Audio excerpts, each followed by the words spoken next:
Kennst du schon das schwerste Wort der deutschen Sprache? Nein?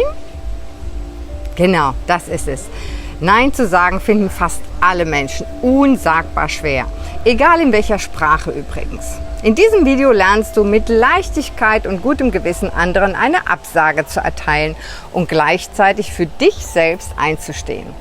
Also bleib unbedingt dran bis zum Schluss.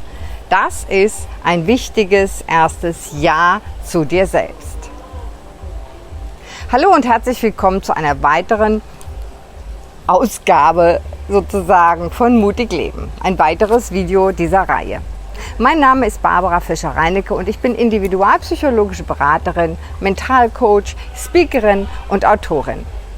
Mit diesen Mutig Leben Videos möchte ich dir leicht anwendbare Tipps und Tricks für ein glücklicheres, erfolgreicheres, selbstbestimmteres, kurz mutiges Leben geben.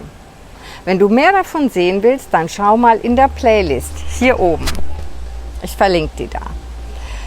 Ja, da findest du allerlei Themen, die vielleicht auch dir den Alltag mitunter ein bisschen erschweren.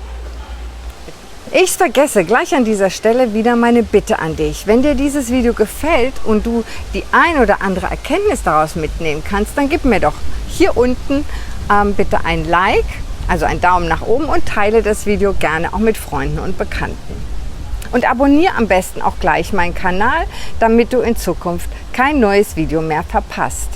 Das ist mit einem Klick erledigt und du hilfst somit, mehr Mut in die Welt zu bringen. Danke dafür.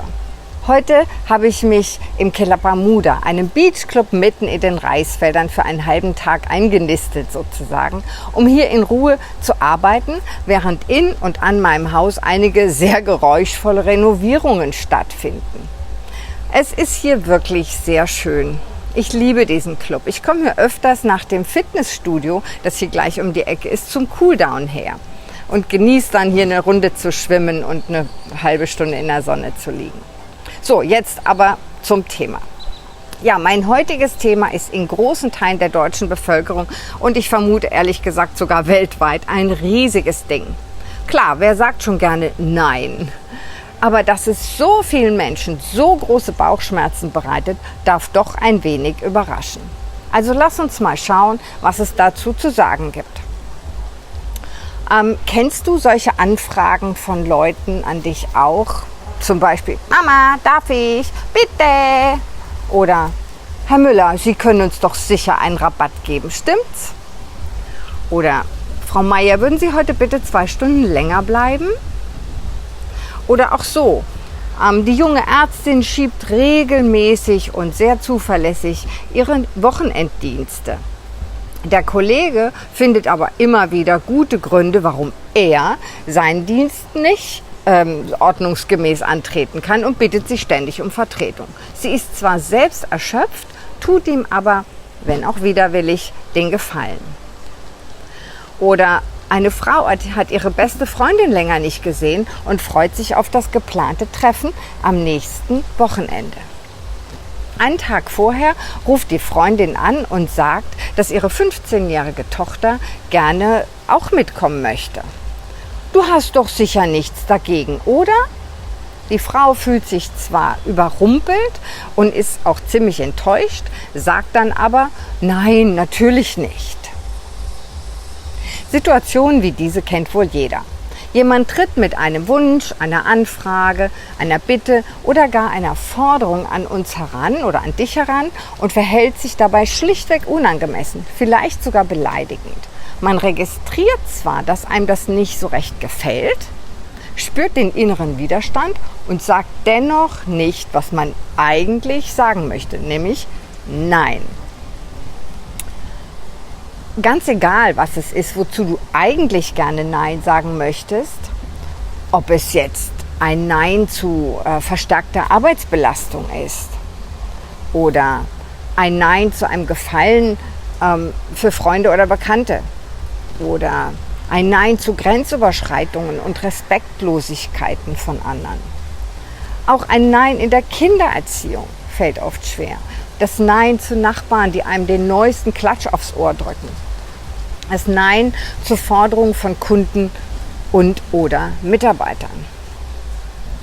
Du solltest dabei, was immer es also ist, du solltest dabei immer folgenden Satz von Nicolas Chamfort im Hinterkopf haben. Der sagte, die Fähigkeit, das Wort Nein auszusprechen, ist der erste Schritt zur Freiheit. Ja, nun könnte man sich fragen, woher es kommt, dass so viele Menschen Schwierigkeiten mit dem Nein sagen haben. Genau genommen ist es aber gar kein Wunder, denn uns wird zwar von klein auf beigebracht, zu laufen und zu sprechen, auch zu lesen und zu schreiben und so weiter. Aber Nein zu sagen, das wird uns eher abtrainiert. Widerstand, Ungehorsam, Eigenwille sind nicht sonderlich gern gesehen bei Eltern. Lieb sein, angepasst sein, gehorchen und die Erwartungen anderer zu erfüllen, ja, das steht eher hoch im Kurs bei Eltern und Erziehern. Wir haben einfach nicht gelernt, dementsprechend Nein zu sagen. Und deshalb erfordert es auch immer besonders viel Mut zu sagen, stopp, hier ist eine Grenze und zwar meine. Tatsächlich ist es ja oft so, dass man anfangs noch zaghaft versucht, Nein zu sagen. Wenn der andere dann aber hartnäckig und mit allen Tricks dran bleibt, haben die meisten der harmoniebedürftigen Ja-Sager gar keine Chance mehr. Man lässt sich dann an falschem Ehrgefühl packen, erliegt den Tricks der Verführung, der Schmeichelei, der emotionalen Erpressung und dem Druck. Ein paar Beispiele, die du wahrscheinlich schon kennst, sind Sätze wie niemand kann das so gut wie sie oder wenn du mich nicht hinfährst, komme ich zu spät oder ohne sie wird das ganze Projekt sterben oder ich habe sonst niemanden, den ich fragen kann. Auch schön ist, wenn ich so viel Geld hätte wie du, dann bräuchte ich dich nicht zu fragen. Wenn jemand etwas tut, das er eigentlich gar nicht tun will, beziehungsweise etwas nicht tut, was er eigentlich tun will, dann stecken dahinter meist tief sitzende Ängste. Ich habe dir mal die 8 wichtigsten unbewussten Ängste zusammengestellt, die unser Nervensystem stressen und damit unsere Fähigkeit zur Abgrenzung enorm schwächen. Ja, das erste ist die Angst vor Ablehnung und Zurückweisung. Also quasi eine Form von Liebesentzug. Das zweite ist Angst vor Konflikten, also die Angst, in Disharmonie zu geraten mit den anderen. Das dritte ist die Angst, als Egoist abgestempelt zu werden. Ihr wisst ja schon, Selbstfürsorge hat ein schlechtes Image. Und das vierte ist Angst, unwichtig zu sein oder unwichtig zu werden, also quasi als leistungsschwach zu gelten. Das fünfte ist die Angst vor dem Alleinsein, vor Isolation. Das ist für unser Gehirn ganz schlimm. Das sechste ist die Angst, im Leben etwas zu verpassen. Also auf Englisch sagt man FOMO, Fear of Missing Out. Das siebte ist die Angst, etwas im Leben zu verändern. Und das achte ist die Angst vor Schuldgefühlen und Gewissensbissen. Also quasi die Angst, andere zu verletzen und sich dafür dann selbst zu bezichtigen. Aber wer sich von diesen Ängsten beherrschen lässt, der verleugnet die eigenen Bedürfnisse, Werte und Ziele und schadet damit seinem eigenen Selbstwertgefühl und seinem Selbstvertrauen massiv. Falls du übrigens wissen willst, wie du dein Selbstvertrauen stärken kannst und steigern kannst, dann schau mal hier. Auch da oben verlinke ich ein entsprechendes Video. Wenn du ernsthaft lernen willst, häufiger und leichter Nein zu sagen, kannst du die folgenden 4 Schritte konsequent anwenden. Du wirst staunen, was sich alles dadurch verändert. Der erste Schritt ist, finde heraus, welches deine größte Angst ist. Mach dir klar, dass diese Angst nur ein irrationaler Glaubenssatz ist, der einer analytischen Überprüfung sowieso nicht standhält. Am besten nimmst du dir dazu ein Blatt Papier und erörterst diesen Glaubenssatz mit dir selbst, als wärst du eine andere, kritisch denkende Person. Der zweite Schritt, den du unbedingt tun solltest, ist, baue mehr Selbstvertrauen auf. Wie gesagt, dazu kann das Video, das ich zu diesem Thema gemacht habe, dir sehr weiterhelfen. Ich habe es ja vorher verlinkt. Auf jeden Fall solltest du dir immer wieder in ganz verschiedenen Situationen dich deiner eigenen Stärken, Talente, Ressourcen und Erfolge versichern, also dir bewusst machen und dich dafür ermutigen.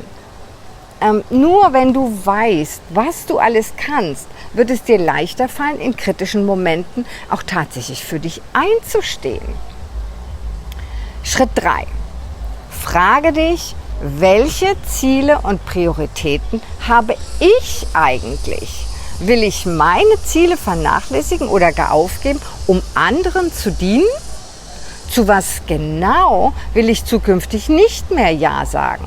Und mach dir dazu bitte eine detaillierte Liste. Schritt 4. Das Nein sagen konkret üben und trainieren. Ja klar, ohne das geht's nicht. Also am besten zunächst in einfachen Situationen. Und wenn du in einer bestimmten Situation nicht weißt, ob du Ja oder Nein sagen sollst, dann werd einen Moment still und hör mal in dich hinein. Will ich das wirklich? Was fühle ich? Was sagt mein Körper? Und dann auch darauf hören. Du kannst auch dein Herz fragen. Es antwortet immer. Du merkst das daran, ob du dich in der Herzgegend eher leicht, das heißt ein Ja, oder schwer, und das heißt Nein fühlst. Und dann solltest du das unbedingt befolgen, ganz egal, was dein scheinbar kluger Kopf so sagt. Wenn du es durch regelmäßiges Üben immer häufiger schaffst, dich abzugrenzen und Nein zu sagen, so ist es sehr wichtig, dass du zugleich lernst, dein Nein freundlich, einfühlsam, geschickt und wertschätzend rüberzubringen. Der Ton macht ja bekanntlich die Musik. Hier verwende ich immer den Satz, sei hart in der Sache, aber weich zu den Menschen. Das bedeutet, dass du vorsichtig formulierst, deine Position freundlich und fest vertrittst und dabei innerlich ganz aufrecht stehst.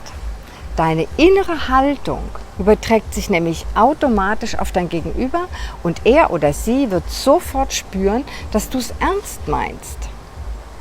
Das ist toll, wirst du sehen. Ich habe vor vielen Jahren in einem Werbespot für Weizenbier, glaube ich, war es, den lustigen Satz gehört: Nein, danke, ich möchte diesen Teppich nicht kaufen.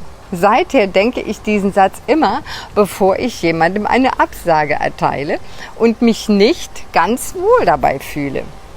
Durch diesen humorvollen Gedanken in meinem Kopf und das Lächeln in meinem Herzen klappt es fast immer gut und mit Leichtigkeit. Es gibt wahnsinnig viele Möglichkeiten, freundlich und fest Nein zu sagen. Die alle hier aufzuzählen, würde wirklich den Rahmen meines kurzen Videos bei weitem wahrscheinlich sprengen. Wenn du mehr dazu erfahren willst, dann kannst du dir gerne die Aufzeichnung meines 2-stündigen Webinars zu diesem Thema, das heißt Nein sagen und andere Abgrenzfälle, anschauen. Ich packe den Link dazu hier unten in die Videobeschreibung. Du wirst staunen, wie leicht dir das Nein sagen danach fällt. Aber auch ohne dieses Wissen aus dem Webinar kannst du gleich heute damit beginnen, die Anfragen, Bitten, Forderungen und auch Übergriffe deiner Mitmenschen abzuwehren und mehr für dich und deine Wünsche und Interessen einzustehen. Ich wünsche dir viel Erfolg dabei. Für heute verabschiede ich mich, sage Bye Bye, Ciao Ciao und sende dir wie immer Liebe. Das war deine Barbara Fischer-Reinecke von Mutig Leben.